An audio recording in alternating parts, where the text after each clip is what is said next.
Changing the navigation buttons to either buttons or swipe gestures on the Galaxy S24 allows you to personalize your device's interface based on your comfort and usage habits. Here's how it's done. To begin, press the home button to return to the home screen. From there, swipe down from the top of the screen and tap on the settings icon. Within the settings menu, scroll down and select Display. Continue scrolling until you find Navigation Bar and tap on it. In this section, navigate to Navigation Type.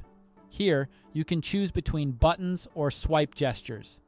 Once you've made your selection, you can return to the home screen by either swiping up from the bottom of the screen or tapping the home button. And there you have it.